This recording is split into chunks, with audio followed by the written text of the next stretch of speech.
जय जय रघुवीर समर्थ गणेश शारदाश्चैव सद्गुरु सज्जनस्तथा आराध्य दैवतं गुह्यं सर्वमे रघुनंदन कृपा कटाक्षाची किरणे मोह समुद्राचे आटणे घडे जय त्या श्रीकृष्णे वंदूतया ते श्रीराम जयांचे करिता स्मरण होय सकल विद्यांचे अधिकरण ते वंदूया श्री चरण श्री गुरूंचे जय जय रघुवीर समर्थ। ओम सहनावतु सहनौ भुनक्तु सह वीर्यं करवावहि तेजस्विनावधीतमस्तु मा विद्विषावहि। ओम शांति शांति शांति। आनंद योगी परमपूज्य डॉक्टर काका, श्रद्धेय मंदाताई या उभयतांना मनपूर्वक वंदन करते आणि उपस्थित असणाऱ्या सर्व श्रोत्यांना मनपूर्वक अभिवादन करते। कठोपनिषद हा विषय आपण प्रवचनासाठी निवडलेला आहे। मागचं प्रवचन ऐकल्यानंतर आणि आजचंही प्रवचन ऐकल्यानंतर श्रोत्यांना असं वाटण्याची शक्यता आहे की हे काय चाललेलं आहे, अजून कठोपनिषदाला सुरुवात तर झालेली नाहीये, पण कुठल्याही पिक्चरच्या आधी त्याचं ट्रेलर दाखवलं जातं त्या पद्धतीने आधी कठोपनिषदाला सुरुवात करण्यापूर्वी किंवा उपनिषदाच्या अभ्यासापूर्वी आपली काय मानसिक पूर्वतयारी व्हायला हवी असा विषय जो आहे तो आपला सध्या चाललेला आहे। गेल्या वेळेला आपण पाहिलं की मानव प्राण्याचा निश्चित असा हेतू काय, मानव प्राणी निर्माण करण्याचा भगवंताचा निश्चित असा हेतू काय, तर ऐतरेय उपनिषदातली आपण कथा मागच्या प्रवचनामध्ये ऐकलेली आहे। त्यानंतर आता एक छांदोग्य उपनिषद आहे, त्यामध्ये सुद्धा नारदा संबंधीची एक कथा आलेली आहे।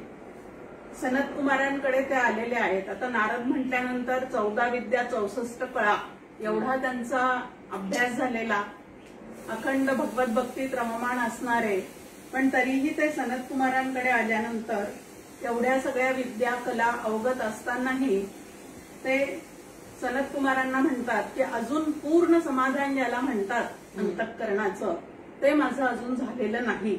मनामध्ये अजूनही काही हुरहुर आहे, संशय आहे, कुठंतरी अपूर्णता जाणवते आहे, अनिश्चितता वाटत आहे, तर याला कारण काय आहे। आणि त्यावेळेला त्यांना सनत कुमारांनी सांगितलेलं आहे की उपनिषदाचं चिंतन जे आहे ते अजून बाकी राहिलेलं आहे, म्हणजे आत्मतत्वाविषयीचं निरूपण प्रवचन अजून ऐकलेलं नाही आणि आत्मज्ञानाविषयी जोपर्यंत निश्चिंतता येत नाही तोपर्यंत कुठंतरी आपण अपूर्ण आहोत, कुठंतरी आतमध्ये त्याविषयीचा संशय जो आहे तो मनामध्ये राहतोच। आणि म्हणून हे ज्ञान संपादन महत्वाचं आहे की इतर योनीमध्ये आत्मज्ञान संपन्नतेची यत्किंचितही शक्यता नाही, कारण त्यांच्या ठिकाणी बुद्धीचा विकास करण्याचं कुठलंही बळ सामर्थ्य त्या शरीरांमध्ये नाही। पण मानवी देहामध्ये बुद्धी नावाची विकसित करण्याची कला आणि क्रियामान स्वातंत्र्य या दोन्ही गोष्टी भगवंतांनी मनुष्य प्राण्याला दिलेल्या असल्यामुळे आणि त्यातच जीवनाचं सार्थक असल्यामुळे मानवी देहात आल्यानंतर काय केलं पाहिजे, तर बाकीचे कर्तव्य करता करता स्वतः विषयीचं एक आद्य कर्तव्य आहे आणि त्याला आत्मज्ञान संपन्नता केल्यावरच ते आद्य कर्तव्य आपलं आपल्या ठिकाणी पूर्ण होऊ शकतं। आणि म्हणून ते संपादन करण्याची शक्यता कुठं आहे, तर नरदेहातच आहे। मग नरदेहात आलेल्या जीवानी त्याविषयीचा विचार करायला पाहिजे की नाही करायला पाहिजे, आणि जर नाही केला आम्ही तर इतर प्राण्यांमध्ये आणि तुमच्या आमच्यामध्ये काहीच फरक राहणार नाही। बाकी 4 पायाचे असतील तर आपण 2 पायाचे, एवढंच, बाकीचा फरक जो आहे तो काहीच राहणार नाही। आता पुढचा एक मुद्दा आपल्या समोर आहे की ह्या उपनिषदांचा आणि तुमच्या आमच्या सामाजिक जीवनाचा काही संबंध आहे का। तर खूप मोठा संबंध आहे. मागच्या वेळेला आपण पाहिले की उपनिषद मुख्यत्वाने काय करतात, तर व्यक्तिविकास आधी साधायला सांगतात. आमच्या समोर व्यक्तिविकास जो आहे तो साधायला सांगतात. मग आता वेद आमच्या धर्माला आपण काय म्हणतो, वैदिक हिंदू धर्म, म्हणजे वेदांनी जी काही आखणी मांडणी करून ठेवलेली आहे त्यानुसार चालणारी जी काय आपली जीवन पद्धती आहे त्याला हिंदू धर्म असं म्हणतात. मग सर्व मानवांचा सर्वांगीण उत्कर्ष व्हावा असा एकमेव हेतू या उपनिषदांचा आहे. आणि ऋग्वेदामध्ये आपल्या समोर नेहमी डॉक्टर काका एक मंत्र सांगतात आणि त्या मंत्राचा अर्थ असा आहे की एकट्यानेच पुढे पुढे न जाता सर्वांना घेऊन घेऊन पुढे पुढे जाता आलं पाहिजे. आता ही केवढी मोठी एक विचारसरणी आपल्या समोर ठेवलेली आहे की एकट्यानेच पुढे जाऊ नका. समर्थही आपल्याला सोप्या भाषेत सांगतात, तर ते न बुडो नेदावे. ज्यांना तरता येतं, भवसागरातून ज्यांना पार होता येतं, त्यांनी इतरांना मागे ठेवून एकटंच पुढे जायचं नाही, तर जे बुडत चाललेले आहेत त्यांना काय करायचं आहे, तर मदत करायची आहे आणि त्याच्यातून बाहेर काढण्याचा प्रयत्न करायचा आहे. त्यानंतर ज्ञानेश्वर माऊली सुद्धा आपल्याला सांगतात की मार्गाधारे वर्तावे, विश्व हे मोहरे लावावे, अलौकिक न होवावे लोकांप्रती. की मी कोणीतरी असामान्य आहे, मी कोणीतरी अलौकिक आहे असं समजून समाजाशी फटकून महंताने कधीही राहायचं नाही. आता संतांची शिकवण जी आहे, आपण पहिल्याच प्रवचनात पाहिलं की मूळ ज्ञानगंगा कुठून सुरू झालेली आहे, तर त्या उपनिषदाची जी शिकवण आहे ती शिकवण जी आहे त्या आपापल्या ग्रंथातून संत सुद्धा तुमच्या आमच्या समोर मांडतात. आणि आपल्या महाराष्ट्रीय संतांचं वैशिष्ट्य जर आपण पाहिलं तर स्वतः जीवनमुक्त झाल्यानंतर सुद्धा त्यांनी समाजामध्ये मिसळून समाजाला पूर्णपणे उन्नत करण्याचा जो प्रयत्न आहे तो अखंड शेवटपर्यंत करत ठेवलेला आहे, चालू ठेवलेला आहे. आणि म्हणून सगळ्या विश्वजनांना आपण आर्य करू असं उपनिषदांचा आमचा सिद्धांत आहे. आणि त्यासाठी मग इंद्राची पण प्रार्थना केलेली आहे की जे कोणी या आर्य वृत्तीला बाधा निर्माण करतील त्यांना ठार करण्यासाठी तू आम्हाला काय कर, तर भरपूर शस्त्र पुरवठा जो आहे तो देण्याचा प्रयत्न कर. हेच परत समर्थ आपल्याला सांगतात, देवद्रोही तितुके कुत्ते. त्यांनी सरळ कुत्र म्हटलेलं आहे. जे देवद्रोही आहेत त्यांना काय म्हटलेलं आहे, तर कुत्र म्हटलेलं आहे. आणि मारून घालावे परते, की असे जे कोणी आहे. आणि तसंच तुकाराम महाराजांचं आपल्या समोर आहे, भले तरी देऊ कासेची लंगोटी. की जे चांगले आहेत त्यांना स्वतःचं वस्त्र काढून सुद्धा आम्ही त्यांना देऊ आणि मदत करू, पण नाठाळाचे माथा हाणू काढी. जे कोणी याला आमच्या धर्माला विरोध करते त्यांना मात्र आम्ही काय करू, तर काठी मारू, या पद्धतीने. त्यानंतर उपनिषद काली विवाह संस्था कशी होती आणि त्याचा उद्देश काय आहे तोही एक भाग या ठिकाणी आपल्या समोर आहे. की कुठलेही यज्ञ करत असताना, धार्मिक विधी करत असताना पत्नीची नितांत गरज आहे. आणि म्हणून तर पत्नीला धर्मपत्नी असंच म्हणण्यात येतं की ती कोण आहे, तर धर्मपत्नी आहे. म्हणजे धर्म कार्यामध्ये मदत करणारी अशी ती आहे. स्वैर वैवाहिक जीवनाचा त्यावेळेला अजिबात उद्देश नव्हता. हे एक महत्वाचं आहे. आणि म्हणून ही विवाह संस्था जी आहे ती आपली फार पूर्वीपासून कशासाठी आहे, तर केवळ पुत्रप्राप्तीसाठी आणि गृहस्थाश्रमाची कर्तव्य जी काही आहेत, आता त्यामध्ये एकमेकांना सांभाळणं, हे सुद्धा प्रत्येकाने एकमेकांना सांभाळत पुढे जाणं, ही सुद्धा त्या गृहस्थाश्रमाची एक काय सांगितलेली आहे, तर कर्तव्य परंपरा आपल्यासमोर मांडून ठेवलेली आहे. म्हणून ही विवाह बंधन जे आहे ते संयमित करून, आपलं कामजीवन संयमित करून आपली जी कर्तव्य आहेत ती मात्र मनापासून पूर्ण करण्यासाठी म्हणून आपल्यासमोर ही विवाह संस्था जी आहे ती मांडून ठेवलेली आहे. आता कठोपनिषदात तर आपण जरा सविस्तर पाहणार आहोत, पण मातृदेवो भव, पितृदेवो भव, आचार्य देवो भव, ह्याच्यासोबत अतिथी देवो भव हा जो भाग आहे तो आमच्या उपनिषदांनी काय केलेला आहे, तर आमच्या समोर मांडून ठेवलेला आहे. त्यानंतर तैत्तरीय उपनिषदामध्ये आपल्या समोर आहे की जे ब्रह्मचर्याश्रमात म्हणजे सुरुवातीचा जो शिक्षणाचा काळ आहे त्यावेळेला गुरुगृही जाऊन शिक्षण घ्यावं लागत असे. आणि तिथून ज्या वेळेला ती विद्या संपादन करून ज्या वेळेला ते शिष्य आपल्या घराकडे आता गृहस्थाश्रम स्थापन करण्यासाठी म्हणा किंवा त्यात प्रवेश करण्यासाठी जायचे, त्यावेळेला हा उपदेश त्यांना केलेला असायचा की मातृदेवो भव, पितृदेवो भव, आचार्य देवो भव आणि अतिथी देवो भव. की अतिथींचा सुद्धा काय केला पाहिजे तर आपण सत्कार केला पाहिजे. कोणी न कळत घरी आलं तर कपाळावर आठ्या न पाडता, मुख्य म्हणजे कपाळावर आठ्या न पाडता जमेल तसं त्यांना सत्कारयुक्त खाणं पिणं जे काय आहे ते आम्ही द्यायला हवं. आपल्या ह्याच्यामध्ये पहा परंपराच आहे तशी की नाही तुम्हाला शिरा पोहे करता येणार तर चहा सरबत द्या, तेही नाही जमणार तर निदान साखर तरी हातावर घाला जाताना, पण घरी आलेल्याला कोणालाही विमुख करून जाऊ देऊ नका, की त्याच्या हातावर काहीतरी घातल्याशिवाय त्याच्यापासून दूर जाऊ नका. आणि दुसरं महत्वाचं तैत्तरीय उपनिषदामध्ये छान मांडणी की ते आचार्य आपल्या शिष्याला सांगतात की तू लहान असताना तुझ्या आई वडिलांना तू खूप सळो की पळो केलेला आहेस, पण आता ती वेळ तुझ्यावर येणार आहे. ज्या वेळेला तुझे आई वडील म्हणजे वृद्धावस्थेला जातील त्यावेळेला ती वेळ तुझ्यावर येणार आहे. तेव्हा लहानपणी त्यांनी तुझा जसा सांभाळ केलेला आहे त्याचं स्मरण करून तू आता त्यांना काय कर तर वृद्धाश्रमात न टाकता तुझ्या गृहस्थाश्रमामध्ये व्यवस्थित त्यांचा सांभाळ करण्याचा प्रयत्न कर. म्हणजे मातृऋण, पितृऋण, समाज ऋण जे काही आहे ते आम्ही फेडलं पाहिजे. अशी त्यामागे खूप मोठी संकल्पना जी आहे ती उपनिषदांनी आमच्या समोर मांडून ठेवलेली आहे. त्यानंतर अजून एक महत्वाचं या ठिकाणी दिलेलं आहे की उपनिषदकालीन जी समाज व्यवस्था होती चातुर्वर्ण्याची ती जी आहे ती या ठिकाणी जन्मावर आधारित नव्हती तर कर्मावर आधारित अशी होती. मग आता तर आपण पाहतो की ते जातीभेद ते याला इतकं काही विचित्र वळण लागलेलं आहे की ते सगळं त्याविषयी आपण न बोललेलंच बरं. तर त्यावेळेसची जी व्यवस्था होती ती मात्र अशी नव्हती. मग 2 उदाहरणं आपल्या समोर आहेत.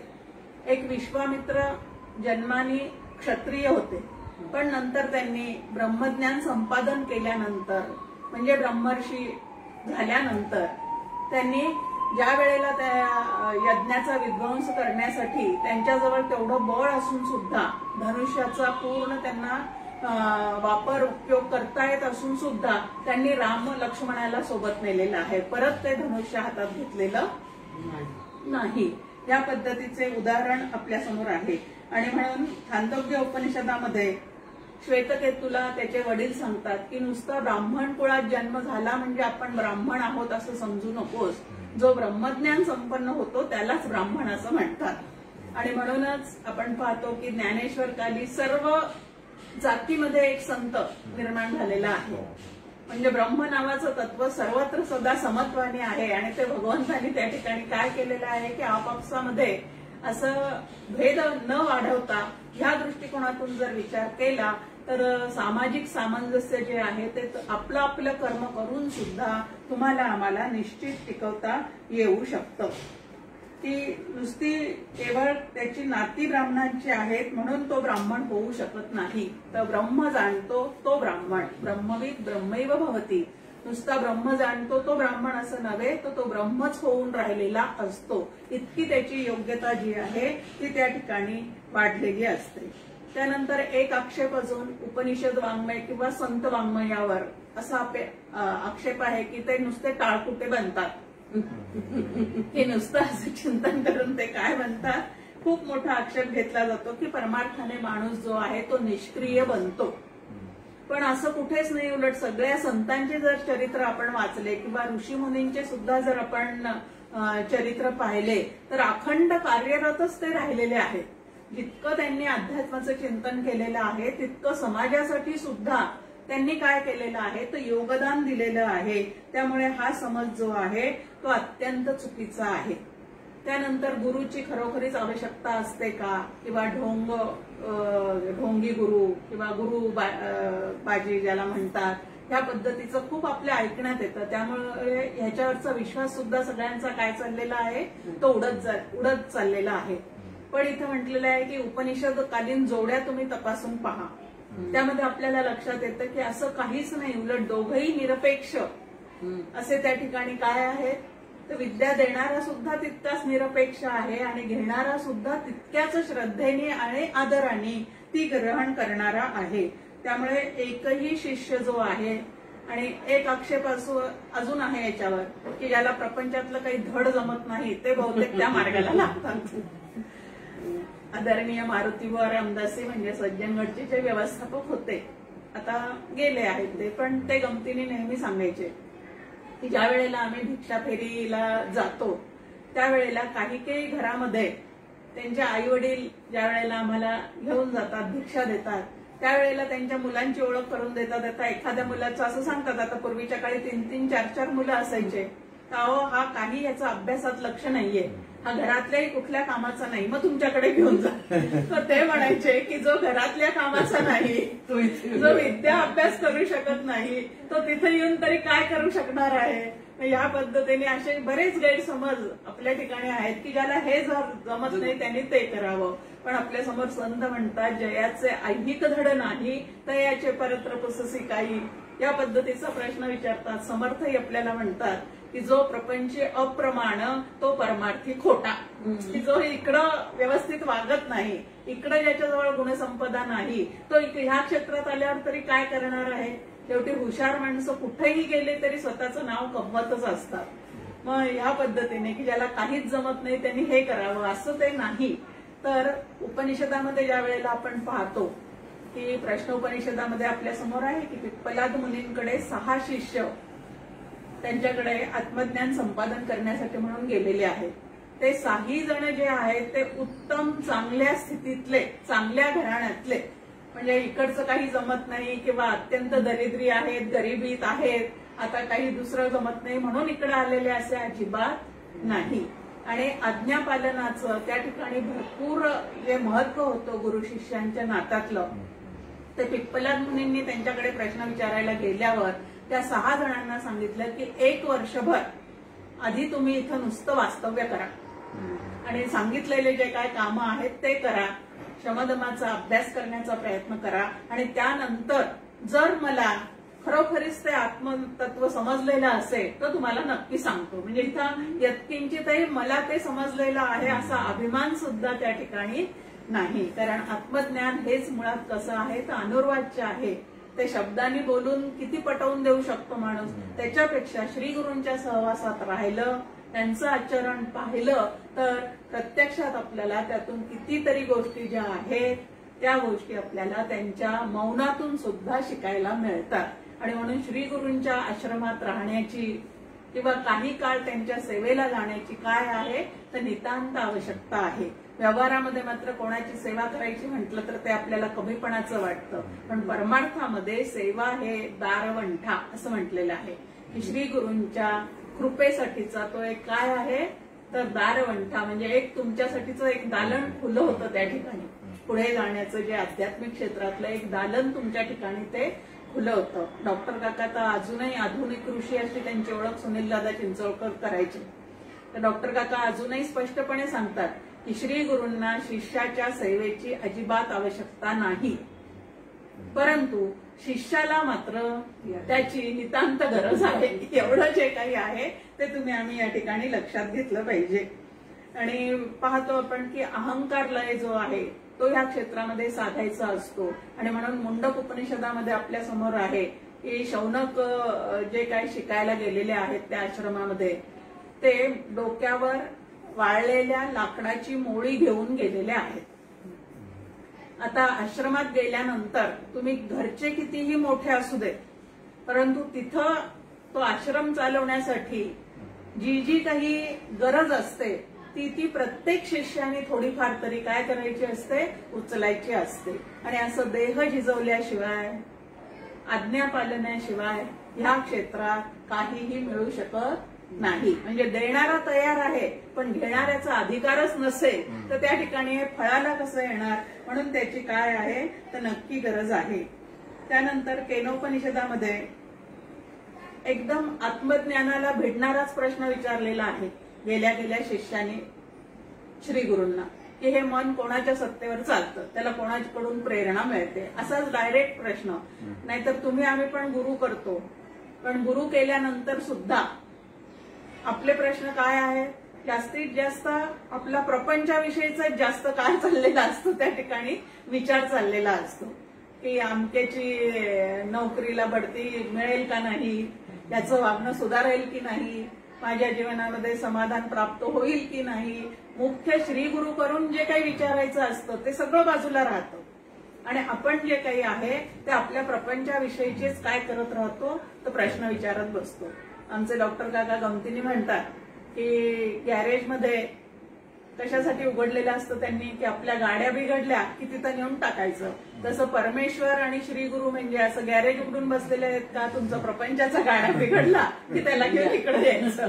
हे आत्मज्ञान संपन्नतेसाठी हे सगळं आहे. आत्मविद्या शिकण्यासाठी श्री गुरु आहेत आणि प्रपंच जो आहे तो आपल्या कर्मानुसार काय झालेला आहे तर प्रारब्धाने आपल्या समोर येणार आहे. त्यामुळे अशी गल्लत अजिबात करू नये की हा परमार्थाला लागला म्हणजे आता त्याचा प्रपंच खूप व्यवस्थित चालणार आहे. ते गेल्या जन्मी तुम्ही काय करून ठेवलेलं आहे ते या जन्मी भोगणार आहात तुम्ही. म्हणजे ते हातातून निसटून गेलेले बाण आहेत सगळे. मग आता या परमार्थाचा उपयोग नक्की काय आहे तर मनस्थिती आमची जी आहे ती मनस्थिती बलवान करण्यासाठी, आत्मस्थिती सांभाळण्यासाठी, म्हणजे लौकिकातली परिस्थिती बिघडल्यावर परमार्थ करणे हा वेगळा भाग आहे. आणि ह्यातलं काही असू दे, असेल ते असू दे, नसेल ते नसू दे, होईल ते होई नका असं त्या प्रपंचाविषयी निश्चित ठरवून, कारण तो काय आहे प्रारब्धानुसार चालणारा आहे. पण प्रयत्न सगळे कशासाठी करायचे आहे तर आत्मस्थिती सांभाळण्यासाठी. हे सुद्धा उपनिषदांचं आपल्याला ह्याच्यातून खूप मोठं असं मार्गदर्शन जे आहे ते मिळतं. त्यानंतर मुंडक उपनिषदातलं एक आपण पाहिलं की शौनक जो आहे तो महाशाल म्हणजे सुप्रसिद्ध थोर सद्गृहस्थ होता आणि तरीही आपलं सगळं लौकिकातलं वैभव बाजूला ठेवून तिथली जी रीत आहे ती सांभाळून त्यांनी काय केलेलं आहे की कोरड्या लाकडांची मोळी, वाळलेल्या लाकडांची मोळी. आता त्याचा अजून एक लाक्षणिक अर्थ आपल्या समोर आहे की अंतःकरण जर प्रपंचाने आसक्त असेल तर परमार्थ त्या ठिकाणी लवकर फुलतच नाही. वाळलेलं लाकूड म्हणजे काय तर जिथला ओलसरपणा पूर्ण गेलेला आहे असं जे आहे. असे लोक ज्या वेळेला श्री गुरूंकडे जातात त्यावेळेला तिथं जे मिळायला पाहिजे, कारण अधिकारच त्यांचा काय आहे अनासक्त अवस्थेमुळे वाढलेला असतो. त्यानंतर उपनिषदामध्ये अनेक वेगळ्या वेगळ्या पद्धतीच्या उपासना पद्धती आपल्यासमोर ठेवलेल्या आहेत. आता नुसत्या कर्माने आणि नुसत्या उपासनेने आत्मज्ञान होऊ शकत नाही हे पूर्णपणे माहिती असताना सुद्धा कर्म आणि उपासना हे या दोन्ही गोष्टी परत वेदांनी का बरं मांडलेल्या आहेत असा प्रश्न आपल्यासमोर येतो. तर एक आहे की कर्म जे आहे ते त्यांनी जरी सकाम सांगितलेले असले, आता सकाम कर्माची मांडणी सुद्धा त्यांनी कशासाठी केलेली आहे तर अगदी सामान्यातली सामान्य जनता जी आहे, जी आत्मज्ञान वगैरे काही संपादन करू शकत नाही, भगवंताच्या न्याय व्यवस्थेवर त्यांचा विश्वास नाही की ज्याला जे योग्य आहे ते भगवंत देणार आहे, या न्याय व्यवस्थेवर सुद्धा त्यांचा विश्वास नाही. मग त्यांना दिलेलं काहीतरी भगवंताने जे आहे ते कमी ज्या वेळेला वाटतं तेव्हा इकडं तिकडं न मागता त्या कारणाने का होईना पण देवाकडे त्यांना वळवण्याचं काम वेदांनी केलेलं आहे. की बाकी गोष्टीसाठी नाही, आत्मज्ञानासाठी नाही, पण काही मागण्यासाठी जरी तुम्हाला दुसरं कोणी शोधण्यापेक्षा या भगवंताची उपासना कर्म करायला त्याच्या प्रित्यर्थ तुम्ही काय करा सुरुवात करा. दुसरा भाग आहे की त्यात जरी सकामतेचा निर्देश केलेला असला तरी तुम्ही आम्ही ती सकामच केली पाहिजेत कर्म असं काही नाहीये. सकामतेने कर्म केली तर पुनरपि जननम पुनरपि मरणम हे आपल्या त्या कर्मातून चालूच राहणार आहे. पण तीच कर्म जर आपण निष्काम भावनेने करायला शिकलो तर आपल्या चित्ताची शुद्धी हे मोठं फळ आपल्याला मिळणार आहे जे आत्मज्ञानासाठी आवश्यक आहे. आत्मज्ञान होण्यासाठी चित्ताची शुद्धी आणि चित्ताची शांती या दोन गोष्टी आवश्यक आहेत. मग आता निष्काम कर्म जर आपण करायला लागलो तर चित्ताची शुद्धी हे जे फळ आहे ते आपल्याला प्राप्त होऊ शकतं आणि ते प्राप्त व्हावं म्हणून असं निष्काम कर्म जे आहे ते तुम्ही आम्ही करायला शिकलं पाहिजे. दुसरं आहे की उपासनेने नेमकं काय होणार आहे तर उपासनेने चित्ताची शांती हे फळ आपल्याला प्राप्त होऊ शकतं. आता जोपर्यंत चित्त चंचल आहे आपण आपल्या मुलांना सुद्धा म्हणतो, अरे काय घटकेत टीव्ही पाहतो, घटकेत मोबाईल हातात घेतो, असा कुठं तुझा अभ्यास होतो का? आता घरून शाळा सुरू आहे, त्यामध्ये आपण पाहतो की ते मुलं काय करतात, 5-5 मिनिटाला त्यांचं ते इकडं ब्रेक मिळाला की इकडं लगेच दुसरं काहीतरी हातात घेतात. म्हणजे हे चंचल वृत्तीचं काय आहे तर स्वरूप आहे. आणि अशी चंचल वृत्ती असेल तर शिकलेली विद्या ग्रहण करू शकतो का आपण? मग त्याच्यासाठी काय पाहिजे? ऐसेनी गंभीरपणे स्थिरावलेनी अंतःकरणे. ज्ञानेश्वर माऊली म्हणतात की जर यातलं तत्वज्ञान तुम्हाला समजून घ्यायचं असेल तर सखोल विचार करण्याचा एक अभ्यास तुम्हाला करावा लागेल. आणि दुसरं, अंतःकरणाची स्थिरता श्रवण करत असताना असली पाहिजे. ते जर चंचल असेल, घटके तिथं आहे, घटकेत अजून कुठं श्रवण करता करताच इकडं तिकडं जात असेल आणि आपण त्याचा अनुभव घेतो. हल्ली तर आता पाहतो आपण की ते इयरफोन घालून प्रवचन ऐकतो, हे करतो, पण इतक्या जवळून ते ऐकतानाही मन कुठेतरी गेलेलं असतं. हा अनुभव प्रत्येकाचा असतो की अरे आपण ऐकतो आहोत आणि दुसऱ्या दिवशी परत तेच प्रवचन ऐकू तेव्हा अरे कालचा हा विषय आपल्याला सुटलेला होता असं लक्षात येतं. मग आता इतक्या जवळ ऐकून सुद्धा अगदी कानात ते शब्द जात असताना सुद्धा मन आपलं कुठंतरी गेलेलं असतं. तर असं समोरासमोर बसून ऐकत असताना ते मन किती काय करत असेल? मुळातच त्याचा स्वभाव कसा आहे? चंचल आहे. मग या चंचल मनाला निश्चळ करण्याचा प्रयत्न म्हणून आपल्या समोर उपासना ठेवलेली आहे.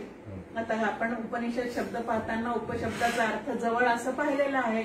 मग उपासनेचा अर्थ सुद्धा तसाच आहे. उप म्हणजे जवळ, आसन म्हणजे तिथं जवळ जाऊन बसा. कोणाच्या जवळ जाऊन बसा? तर देवाच्या जवळ जाऊन बसा, गुरूंच्या जवळ जाऊन बसा. याला उपासना असं म्हटलेलं आहे. मग या उपासनेने चित्त शांती, चित्ताचं चांचल्य कमी होऊन चित्त स्थिर होण्याचा खूप मोठा प्रयत्न केला जातो. म्हणून उपनिषदांमध्ये अनेक उपासना आपल्या समोर मांडलेल्या आहेत. काही सगुणाची उपासना आहे, काही शब्दांच्या संधीची फोड करून सांगणारी उपासना सुद्धा या ठिकाणी आपल्या समोर मांडलेली आहे. शिवाय ते तत्व सगळ्या ठिकाणी पाहण्याचा अभ्यास कसा करावा तेही आपल्या समोर या ठिकाणी सांगितलेलं आहे. ईशावास्य उपनिषदामध्ये सूर्याची उपासना सांगितलेली आहे.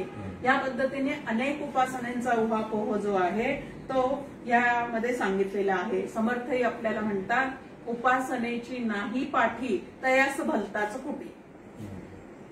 जर उपासनेची सावली आपल्यावर, आपल्या कुटुंबावर नसेल तर येणाऱ्या प्रत्येक प्रसंगाने माणूस बेचैन होऊ शकतो. डॉक्टर काकाई सांगतात आपल्याला की आपल्या कुटुंबासाठी उपासनेची सावली निर्माण करणं हे प्रत्येक आई वडिलांचं कर्तव्य आहे. त्यामुळे काय होतं, देवाच्या अनुसंधानात राहिल्यामुळे तो आपल्या पाठीशी आहे असं सतत आपल्याला वाटत असल्यामुळे कृपाळूपणे अल्पधारिष्ट पाहे. सदा सर्वदा देव सन्निध आहे, कृपाळूपणे अल्पधारिष्ट पाहे. हे सारखं आतमध्ये राहिलं तर येणाऱ्या प्रसंगातून खूप काय म्हणतात त्याला, निराशा उत्पन्न न होता. नाही तर हल्ली आपण पाहतो की डिप्रेशनमध्ये एवढ्या गोष्टी झाल्या की डिप्रेशनमध्ये जातो माणूस.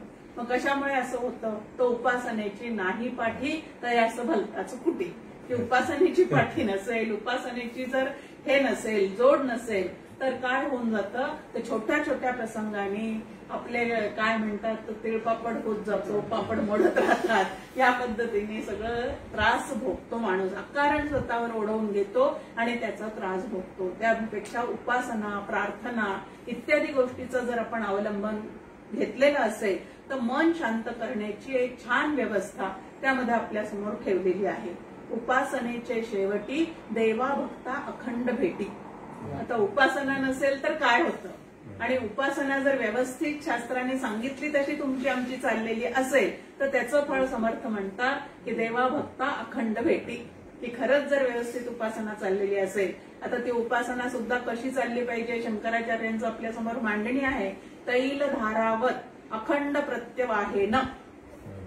तेलाची धार जशी अखंड पडते तशी आपल्या अंतःकरणाची धाव अखंड त्या भगवंताकडे असेल तर ती उपासना फळाला जाते.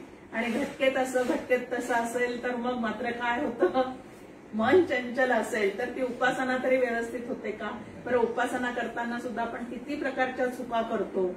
आपण पाहतो अनेक उपासना मंडळ आहेत घटकेत रामाचं चिंतन, घटकेत कृष्णाचं चिंतन, घटकेत शंकराचं चिंतन, या पद्धतीने. आता असं वेगळं वेगळं म्हटलं तर त्याला व्यभिचारी भक्ती म्हणतात. आणि एकाच दैवताच्या ठिकाणी आता सगळे दैवत ब्रह्मरूप आहे असं एकदा आत निश्चयच पाहिजे. ह्याच्या ठिकाणी असं नाही की आम्ही रामाची करतो उपासना म्हणजे कृष्णाला डावलतो असा अशातला भागच नाहीये. कृष्णाची करत असो तर रामाला डावलतो अशातलाही भाग नाहीये. पण आराध्य दैवत म्हणून एकाची निवड करावी आणि त्याच्याच अनुसंधानामध्ये अखंड राहण्याचा प्रयत्न करता करता त्याच्याशी एकरूप होऊन जाता येतं जर उपासना व्यवस्थित केली तर. नाही तर घटकेत 5 भजनं ह्याची 5 भजनं त्याची असं जर आपण करत राहिलो तर कुठंतरी काहीतरी त्यामध्ये व्यग्रता येते. आणि मग ज्ञानेश्वरीमध्ये अव्यभिचारी भक्ती असं त्या ठिकाणी सांगितलेलं आहे की भक्ती करत असताना सुद्धा सारखा बदल नको. आता एकाच देवताची उपासना करताना तुम्हाला तसा बदल करता येऊ शकतो. कधी रामाचं तालासुरात नाम घ्या. आता नाम घ्यायचा कंटाळा आला असेल तर रामाच्या मूर्तीची छान पूजा करा. त्याचं पण आता नको वाटत असेल तर त्याचं रामायणातले सगळे प्रसंग वाचून काढा. या पद्धतीने एकाच रामाच्या अनुसंधानात तेथे माझी हरिवृत्ती राहो. तुकाराम महाराजांचं मागणं आहे विठ्ठलाकडे की समचरण दृष्टी विटेवरी साजिरी तेथे माझी हरिवृत्ती राहो. की अखंड अंतःकरणाची वृत्ती आराध्य दैवतेच्या किंवा श्री गुरूंच्या चरणी प्रवाहित ठेवणे त्याला उपासना असं म्हणतात. आणि अशी उपासना जर आमच्याकडनं अखंड चाललेली असेल तर ती उपासना आम्हाला काय फळ देते तर देवा भक्ता अखंड भेटी ह्या पद्धतीचं फळ जे आहे ते देऊ शकते. म्हणून ह्यात सांगितलेल्या उपासनेचा उद्देश काय आहे ते आम्ही लक्षात घ्यायचं आहे. या उपासना कशासाठी त्यांनी सांगितलेल्या आहे तर परमात्मा नावाचं तत्व कसं आहे अत्यंत सूक्ष्म आहे असं आपल्या समोर मांडणे आहे. अव्यक्त आहे, निराकार आहे, सूक्ष्म आहे. मग त्याला गवसणी घालणारी आमची बुद्धी सुद्धा तेवढी सूक्ष्मग्राही झाली पाहिजे की नाही? झाली पाहिजे, एकाग्र झाली पाहिजे, सूक्ष्मग्राही झाली पाहिजे, धारणा शक्तीची त्या ठिकाणी वाढ झाली पाहिजे. मग या सगळ्यासाठी त्या उपासनांचा निश्चित उपयोग आहे. नाही तर आम्ही काय आता ज्ञान मार्गाच्या आहोत. आता आम्हाला उपासना नाही केली तरी चालतं, आता आम्हाला कर्म नाही केलं तरी चालतं असे काहीतरी आमच्या या क्षेत्रामध्ये गैरसमज होतात.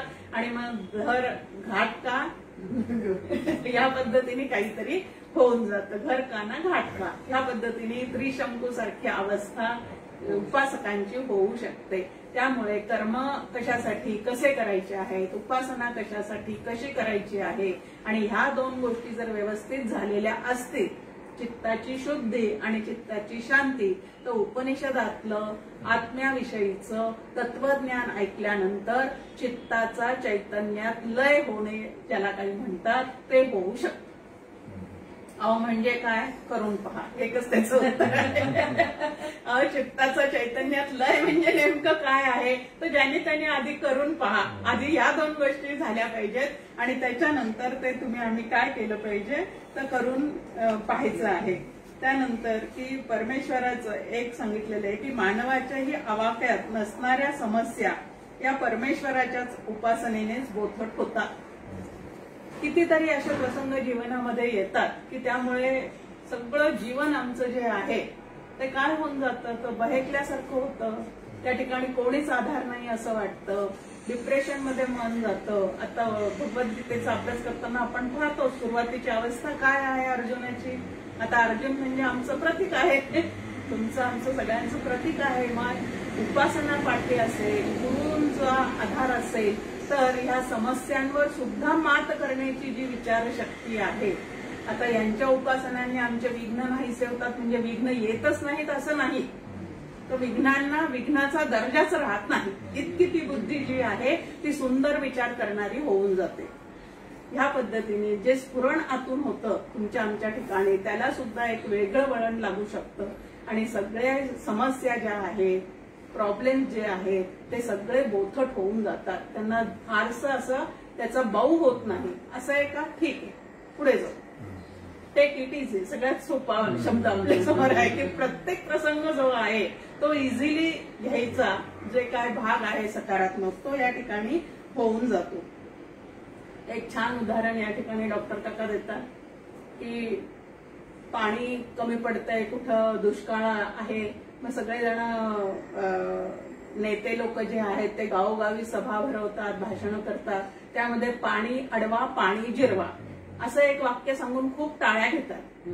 आता बरोबर आहे की पाणी अडवावं लागेल, ते जिरवावं लागेल, पण हे पाणी पाडणारा कोण आहे आणि ते पाणी पडण्यासाठी काय करावं ह्याचं उत्तर आमची भगवद्गीता देते. यज्ञात भवती पर्जन्या, की तुम्ही तुमच्या वाटेला आलेले यज्ञ जे आहेत, कर्तव्य कर्म जे आहेत, मग काही कर्तव्य कर्म सचेतनांविषयी जसे आहेत तसे जड गोष्टींना सांभाळून ठेवण्याविषयी सुद्धा आहेत की नाही. आता वृक्षाची तोड भरपूर होते म्हणून या ठिकाणी पाणी जिरवा असं कितीही सांगितले तरी पाणी धरून ठेवण्याची ताकद कोणामध्ये आहे तर त्या वृक्षांच्या मुळांमध्ये आहे, हे मात्र कोणी लक्षात घेत नाही. मग यज्ञात भवती पर्जन्य हे त्याचे उत्तर फक्त गीता उपनिषदच देऊ शकतं. मग मुळात काय आहे तर भगवंताचं चिंतन हे जे आहे ते कुठल्याही परिस्थितीत तुमचं आमचं ढळायला नको, कारण सगळ्या या पृथ्वीचा करता हरता भरता सुद्धा कोण आहे हो, तोच आहे. मग अशी उपासना करणाऱ्यांना लोक नावं ठेवतात की असे यज्ञ करून कुठं पाऊस पडतो का, अमकं करून कुठं काही होतं का. अरे तुम्ही करून पहा आणि मग ठरवा, न करताच नुसते असे वल्गना करत राहिले तर त्याचं कसं काय होणार आहे. आपण पाहतो की शंकराला नेऊन पाणी घालतात, काय काय त्या लिंबाच्या काड्या डहाळ्या अंगावर घेऊन, असे काही काही उपासना पद्धती असतात. त्याची पण टिंगल करण्याची गरज नाही. तर जे पाणी जरी मागायचं झालं तरी जो निर्माण करणारा आहे त्याच्याकडे मागा. त्यांनी पाणी दिलं तर आम्ही ते अडवणार आणि जिरवणार, त्यांनी नाहीच दिलं तर काय करणार. आणि त्यांनी सांगून ठेवलेलं आहे की प्रत्येक जीवाने आपलं कर्म जर योग्य पद्धतीने केलं तर त्याच्यातूनच तुम्हाला सगळ्या गोष्टी पुढच्या ज्या आहेत त्या प्राप्त होणार आहे. म्हणून कर्तव्य जे आहे ते नीट करण्याचा प्रयत्न तुम्ही आम्ही केला पाहिजे. मग आपल्या बुद्धीची प्रगल्भता वाढवण्यासाठी आणि परमेश्वराचं अनुसंधान टिकवण्यासाठी म्हणून आपल्या समोर या उपासना पद्धती ज्या आहेत त्या शास्त्रांनी ठेवलेल्या आहेत. म्हणून त्याचा सुद्धा आपण काय केला पाहिजे, विचार केला पाहिजे. नुसतं शब्दज्ञान झालं की लगेच आम्ही ज्ञानाचे अधिकारी आहोत असं म्हणून होत नाही. त्याच्या जोडीला कर्म उपासना सगळ्याच गोष्टी पाहिजे. समर्थांची छान ओवी आपल्या समोर आहे. आधी ते करावे कर्म, कर्म मार्गे उपासना, उपासका पाविजे ज्ञान संदेह नाही. की उपासकांना ज्ञान प्राप्त होतच, कारण चित्त शुद्ध आणि शांत झाल्यानंतर जो एक टप्पा राहतो तो गुरुकृपेने नंतर होऊनच जातो. पण आधीच जर व्यवस्थित केलेलं नसेल तर मग काय होतं, मग डबल प्रमोशन घेतलेल्यांची कशी फजिती होते आपल्याला माहिती आहे. की एकदम पुढच्या वर्गात जाऊन बसलेले नंतर तो अभ्यासक्रम जो आहे तो त्यांना कसा होऊन जातो, डोईजड होऊन जातो. मग तशी आपली फजिती होऊ नये वाटत असेल तर कर्म मार्गाला सुद्धा नावं ठेवू नका, उपासना मार्गाला सुद्धा नावं ठेवू नका. फक्त मूल्य आणि मर्यादा त्यांची जी काही आहे ती मात्र व्यवस्थित समजून घेऊन पुढच्या टप्प्याचा अधिकार जो आहे तो आपल्याला आत्मज्ञानासाठी काय करावा लागतो तर संपादन करावा लागतो. आणि म्हणून समर्थ आपल्याला सांगतात उपासनेला दृढ चालवावे, दृढतेने चालवायचे आहे. आत्मज्ञान झाल्यानंतर सुद्धा मार्गाधारे वर्तावे. म्हणून स्वतःसाठी त्याची गरज नाहीये. आता आम्हाला पाटी पेन्सिलीची अजिबात गरज नाहीये, पण नातवंडासाठी ती घरात आणावीच लागते की नाही. आता आम्हाला त्याची गरज राहिलेली नाहीये, पण मागून येणारे जे मुलं आहेत त्यांच्यासाठी ती गरज असतेच ना. तसं घरातले कुळाचार उपासना याची मला जरी गरज आता राहिलेली नसली तरी मागून येणाऱ्यांसाठी त्याची निश्चित गरज आहे. म्हणून त्याचं पालन सुद्धा तुम्ही आम्ही काय केलं पाहिजे तर व्यवस्थितच केलं पाहिजे. त्यानंतर आपल्यासमोर अहंकार लय असा केनोपनिषदामध्ये विषय एक आलेला आहे की अग्नी, वायू आणि इंद्र यांना काय झालेला होता, त्यांच्या शक्तीचा अभिमान झालेला होता. आणि ही शक्ती कोणामुळे आपल्याला प्राप्त झालेली आहे.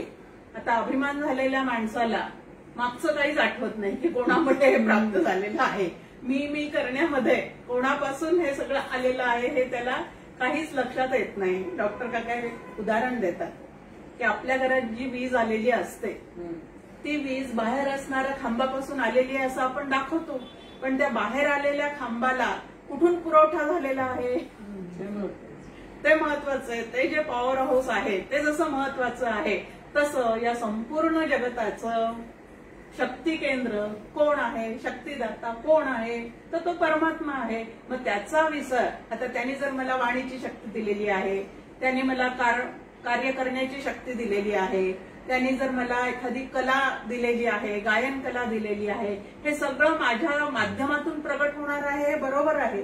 पण हे देणारा कोण आहे त्याचं लक्ष पाहिजे. कबीरांचं एक आपल्या समोर आहे, एक कथा सांगितली जाते नेहमी की पूर्वीच्या काळी पाणी भरण्यासाठी किंवा धुण्यासाठी नदीवर जायचे. तर एक भगिनीला अशीच तिच्या नवऱ्याने नथ केलेली असते आणि ती नथ घालून ते करायला जाते. आता प्रपंचामध्ये दाखवण्याची हौस खूप असते सगळ्यांना, काही एवढीशी वस्तू आणली तरी ती दाखवण्याची हौस असते. मग सगळ्या भगिनींशी ती बोलते, मुद्दाम नाक उडवत उडवत बोलते की सगळ्यांच्या लक्षात यावं मी नवीन नथ घातलेली आहे.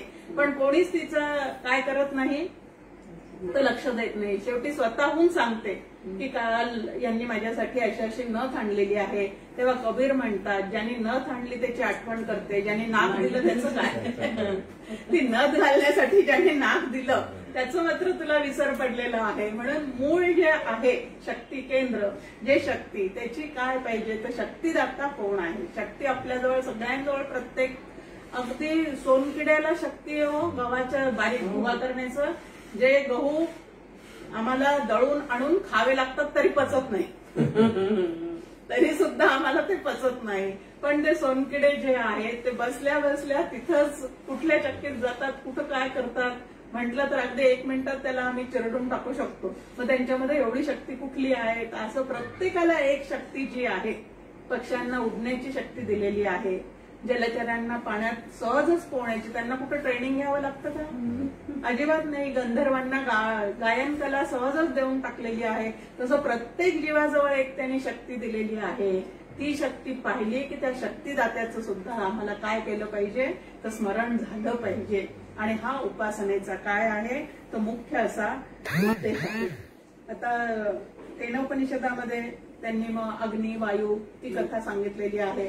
मग त्या ठिकाणी यक्षरूपाने भगवंत प्रगट झालेला आहे. इंद्राच्या समोर सुद्धा राहिलेला नाही. अग्नी आणि वायूशी तो बोललेला तरी आहे, पण इंद्राला सर्व देवांचा राजा, देवतांचा राजा म्हणून इतका अभिमान की त्याच्यासमोर तो थांबलाच नाही. क्षणभर त्याला हे करून निघून गेलेला आहे. पण त्या इंद्राला ज्या वेळेला त्याची चटक लागली क्षणभर झालेल्या दर्शनाची, हे महत्वाचं आहे आपल्या ठिकाणी.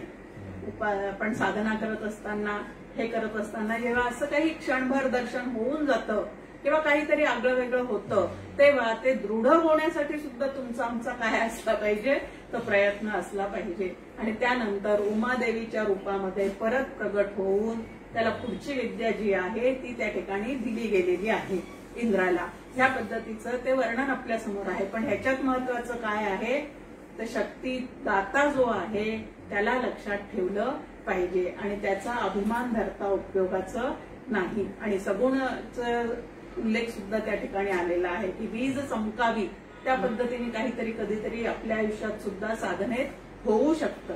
पण ते झाल्यानंतर ते न मिरवता ते दृढ कसं होईल ह्याचा तुमचा आमचा प्रयत्न पाहिजे.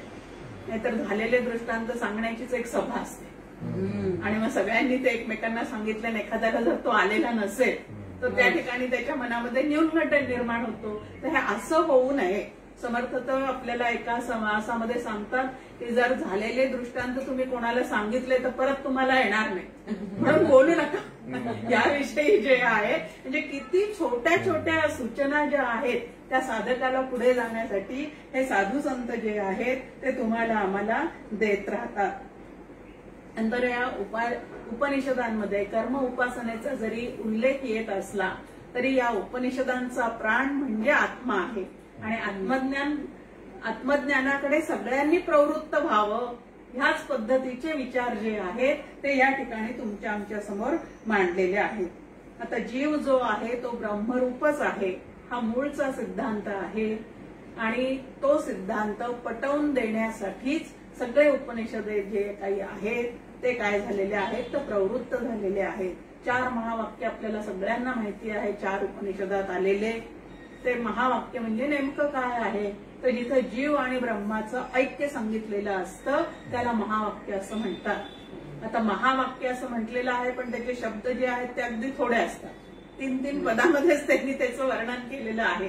पण आशयाच्या दृष्टीने, अर्थाच्या दृष्टीने मात्र ते महावाक्य आहे. आणि त्या महावाक्याचं चिंतन कसं करावं, जग, जीव हे वेगळे वेगळे दिसतात, पिंड, ब्रह्मांड हे सगळं आपल्याला वेगळं वेगळं भेदमय जरी दिसत असलं तरी भेदाने दिसणाऱ्या या सृष्टीमध्ये एकत्वाने नांदणारं एक तत्व आहे, त्यालाच ब्रह्म, त्यालाच आत्मा असं म्हणतात. आणि ते जाणून घेण्यासाठी म्हणून या उपनिषदांचा अभ्यास जो आहे तो तुम्हाला आम्हाला करायचा आहे. तसं आपल्या समोर आहे की मुंडक उपनिषदामध्ये आमचं जे राष्ट्रीय घोषवाक्य आहे सत्यमेव जयते, ते सुद्धा या मुंडक उपनिषदातूनच तुमच्या आमच्या समोर ठेवलं गेलेलं आहे. आता उपनिषदामध्ये या सत्याचे व्यावहारिक आणि पारमार्थिक असे 2 भाग केलेले आहेत. आणि व्यावहारिक सत्याचा पाठपुरावा केल्याशिवाय पारमार्थिक सत्य हाताला लागत नाही. आणि म्हणून परमार्थ सिद्ध करणाऱ्याला पहिली अट जर कुठली असेल तर सदाचरण. सदाचरण म्हणजे आता म्हणजे सत आचरण, जे आचरणच असं करा की जे तुम्हाला सत्याकडे घेऊन जाण्याला पूरक राहील. ह्या पद्धतीने सगळा उपदेश जो आहे तो आपल्या समोर या ठिकाणी केलेला आहे. खूप छान एक समर्थांची ओवी आहे या सत्यासंबंधी. सत्या एवढे सुकृत नाही आणि असत्या एवढे पाप नाही. आता पहा, पुण्य आणि पाप कशाला म्हटलंय त्यांनी. आणि प्रचिती वीण कोठेच नाही समाधान. आता सत्य म्हणजे काय आहे, तर सत्य म्हणजे आपले स्वरूप, असत्य माया हे प्रमाण. की जेवढा सगळा प्रपंच आहे तो कसा आहे, तर माईक आहे, असत आहे. येथ निरोपिले पाप पुण्य रूपे सहित. की स्वरूपाला जाणणं हेच एक सत्य आहे. आता हे सत्य जाणण्यासाठी आधी सत्य बोलावं, मग ते व्यावहारिक सत्य कसं बोलावं, तर प्रिय बोलावं वगैरे वगैरे, त्याही सगळ्या गोष्टी आपल्याला उपनिषदांनी शिकवलेल्या आहे. कटू जरी सत्य असलं तरी सुद्धा ते सांगणाऱ्यांनी मात्र कसं सांगावं, तर समोरचा दुखावला जाणार नाही ह्या पद्धतीने सांगावं. आणि ह्या सत्याला अधिष्ठान कोणाचं आहे, तर परमात्म्याचं आहे. कारण तो सद्रूप, चिद्रूप, आनंदरूप असणारा असा आहे. आणि छांदोग्य उपनिषदामध्ये एक त्या पद्धतीची कथा आलेली आहे. एखाद्या गुन्हेगाराला जर पकडलेला असेल आणि तो म्हणत असेल की मी अजिबात गुन्हा केलेला नाही आणि मी अगदी तुम्हाला हे सत्य सांगतो आहे, तर त्याच्या बोलण्याची सत्यता पडताळून पाहण्यासाठी त्याला कशाला हात लावायला सांगत होते, तर त्याचा एखादी तापलेली कुऱ्हाड त्याच्यासमोर ठेवली जायची आणि ह्याला तू स्पर्श करून दाखव. हा स्पर्श होतानाही जर तुला काही दुखलं नाही तर आम्ही समजू की तुझं काय आहे, वागणं, बोलणं पूर्ण सत्य आहे. आता अग्निपरीक्षा सीतेची सुद्धा घेतली गेलेली आहे. आपण पाहतो की तिची सुद्धा अग्निपरीक्षा घेतलेली आहे. आणि मग तो त्या ठिकाणी कर नाही, त्याला डर कशाला. जो गुन्हेगार आहे तो त्याला हात लावायला नक्कीच घाबरतो की नक्कीच आपला हात भाजला जाणार आहे. पण ज्याने ते कधी केलेलंच नाही तो मात्र त्याला हात लावायला घाबरत नाही. अशा सत्याची परीक्षा घेणारे सुद्धा काय आपल्या समोर ठेवलेले आहेत, उदाहरणं ठेवलेले आहेत की सत्य नावाचं जे तत्व आहे ते ह्या पद्धतीचं असतं. आणि उपनिषदामध्ये पारमार्थिक सत्य म्हणजे ब्रह्म आणि तेच फक्त ब्रह्म आहे. खूप सुंदर आहे की गणिती सत्य आहे, नंतर प्रायोगिक सत्य आहे. त्याप्रमाणे पारमार्थिक सत्य एक वेगळाच प्रवचनाचा विषय आहे तो. हे सत्य म्हणजे नेमकं काय आहे, पारमार्थिक सत्य म्हणजे नेमकं काय आहे, तर जे कधीही तिन्ही काळामध्ये बदलत नाही, अखंड जसेला तसं असतं, त्यालाच फक्त सत किंवा सत्य असं म्हणतात. आणि बाकीच्या गोष्टी ज्या आहेत त्या मात्र सगळ्या कशा आहेत, परिवर्तनशील आहेत, बदलणाऱ्या आहेत. आणि म्हणून कोट्यावधी नामरूपांना जरी अस्तित्व दिसत असलं तरी अरूप तत्व जे आहे तेच एकमेव सत्य आहे. कुठल्याही रूपाकडे पाहताना त्याच्या मागचं अरूप तत्व जे आहे ते पाहायला तुम्ही आम्ही काय केलं पाहिजे, ते शिकलं पाहिजे. त्यानंतर आपल्या समोर आहे की उपनिषदे आणि व्यक्तिविकास. हल्ली आपण पाहतो की कित्येक पर्सनॅलिटी डेव्हलप करण्याचे क्लासेस कितीतरी चाललेले असतात आणि तिथं आपल्या मुलांना घालावं असं प्रत्येक आई वडिलांना वाटतं. आता व्यावहारिक जे आहे ते कसं आहे, तर व्यावहारिक व्यक्तिमत्व विकासामध्ये बहुश्रुतपणा असला पाहिजे, बोलायला व्यवस्थित आलं पाहिजे, चालायला व्यवस्थित आलं पाहिजे, आरोग्य पाहिजे, उच्च शिक्षण पाहिजे, सगळे देहाचे अवयव जे आहेत ते कसे पाहिजेत ते एकदम व्यवस्थित असले पाहिजेत, ह्या पद्धतीने आहे. पण आपल्या याच्यामध्ये उपनिषदामध्ये व्यक्ती विकासाची जी कल्पना आहे ती या बाकीच्या गोष्टींना गौण समजते. मग आपल्या याच्यात उपनिषदामध्ये काय आहे, तर जो आपल्या धर्मानुसार आचरण करतो, व्यक्तिमत्व विकासाची पहिली आहे. दुसरं, आपल्या वाटेला आलेले कर्तव्य जो चोखपणे पार पाडतो. त्यानंतर आपल्या घराचं, आपल्या धर्माचं, आपल्या कुटुंबाचं वैभव वाढवणारा जो आहे, आणि कुठल्या मार्गाने, चांगल्या मार्गाने, हे त्या ओघाने चाललेलं आहे. ते असा वैभव म्हणजे सदाचाराने वागणारा आहे, ज्या ठिकाणी एकमेकांसाठी त्याग करण्याची प्रवृत्ती आहे. रामायणामध्ये आपण पाहतो कोणी स्वतःसाठी जगलेला नाही, प्रत्येक जण त्या रामासाठी काहीतरी करणार आहे त्या ठिकाणी, प्रत्येक जण रामासाठी. त्यानंतर उपासना करणारे लोक आहेत, तत्वज्ञानाची एकमेकांना ओळख करून देणारे आहे. उपनिषदात आपल्या समोर आहे की पित्याने आधी हे सगळं ज्ञान ग्रहण करावं आणि आपल्या पुत्राला सांगावं, अशी एक मांडणी आहे. आणि म्हणून तर छांदोग्य उपनिषदामध्ये कोण आहे, त्याचा श्वेतकेतूचा पिताच त्याला सगळं ज्ञान देणारा आहे. मग आता आपणच ग्रहण नाही केलं तर मुलांना कसं काय देऊ शकणार आहे. म्हणून तत्वज्ञान जे आहे ते चालता बोलता आपल्या मुलांना सुद्धा शिकवलं गेलं पाहिजे. आणि सगळ्यात श्रेष्ठ व्यक्तिमत्वाचा विकास आत्मज्ञानानेच होतो, की आता ह्याच्या पलीकडे काही कमवायचंच राहत नाही, मिळवायचंच राहत नाही, अशी पूर्णता जी आहे ती या आत्मज्ञानाच्या अभ्यासानेच येऊन जाते. आणि म्हणून व्यक्ती विकासाच्या या आधुनिक कल्पनांपेक्षा आपली जी उपनिषदांनी आपल्या समोर ठेवलेली जी कल्पना आहे ती सगळ्यात जास्ती श्रेष्ठ अशी आहे. आता आनंदाची मीमांसा सुद्धा तैत्तरीय उपनिषदामध्ये आपल्या समोर ठेवलेली आहे की याच्यापेक्षा हा आनंद श्रेष्ठ, त्याच्यापेक्षा तो आनंद श्रेष्ठ. सगळ्यात श्रेष्ठ आनंद सांगितलेला आहे की जो आत्मज्ञान संपन्न झालेला आहे, त्याचा जो आहे त्याचा आनंद हा काही अलौकिकच असतो. पण म्हणजे तो कसा, मग त्याला उत्तर परत आहे की तुम्ही मिळवून पहा. ते वेळी जे का होय तया नाव सुख, असं ज्ञानेश्वर माऊली म्हणतात. आणि इथं आपल्या समोर म्हटलेलं आहे की हे सगळं आत्मज्ञान मिळेपर्यंत आपल्याला स्वतःची किती पूर्वतयारी करावी लागते. मनाला, त्यानंतर बुद्धीला, सगळ्याला संस्कार करावे लागतात. बुद्धीला सूक्ष्मतेचा, एकाग्रतेचा संस्कार करावा लागतो. तर मनातून काम, क्रोध इत्यादी गोष्टी बाजूला काढाव्या लागतात, कारण त्याच्यामुळेच तर मन तुमचं आमचं जास्तीत जास्त चंचल होतं या विकारांमुळे. मग ते विकार बाजूला केल्याशिवाय मन निश्चळ होत नाही, आणि मन निश्चळ झाल्याशिवाय आत्मज्ञान प्राप्त होत नाही. आणि म्हणून समर्थ आपल्याला म्हणतात, पहिले ते हरिकथा निरूपण, आधी स्वतःला सुधरा, स्वतःला सुधारल्यानंतर आपल्याला आत्मज्ञानापर्यंत काय होता येणार आहे, पोहोचता येणार आहे. आणि महत्वाचं आहे की ज्याला ह्या पद्धतीने जीवन जगण्याची सवय लागते त्याच्या जीवनामध्ये तडफड, तळमळ, हुरहुर असं काहीही शिल्लक राहत नाही.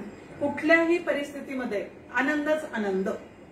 आपण मांजरीच्या पिल्लाचं उदाहरण पाहतो की कुठूनही भरून तिला खाली टाका पण ती बरोबर 4 पायावर उभी राहते. ती पाठीवर आपटली, इकडे आपटली असं काही होत नाही, तर बरोबर ती 4 पायावर उभं राहते. तसं कशीही परिस्थिती असू दे त्या ठिकाणी त्याच्या चित्तातला आनंद यत्किंचितही कमी होत नाही. हा व्यक्तिमत्व विकास आहे. सगळ्यात टप्पा मोठा की काहीही होऊ दे पण तरी सुद्धा अंतःकरणाचं जे काय स्थिती आहे ती चळत नाही, ढळत नाही, तर अखंड आत्मरूप होऊन राहते. खूप छान अभंग एक पंत बाळेकुंद्री महाराजांचा आहे. गुरूंच्या सान्निध्यात गेल्यानंतर, त्यांच्याकडनं साधना घेतल्यानंतर आपल्या स्वतःची अंतःकरणाची स्थिती कशी झाली तर ते सांगतात, स्वस्थ केले गुरुने मजला स्वस्थ केले. जोपर्यंत ते केलं नाही तोपर्यंत आम्ही अस्वस्थच अस्वस्थ. अस्वस्थ आहे म्हणजे हुरहुर आहे, तळमळ आहे, सगळ्या गोष्टी आल्या. आणि स्वस्थ झालं म्हणजे आता निवांत, आता काही करणे शिल्लक राहिलं नाही.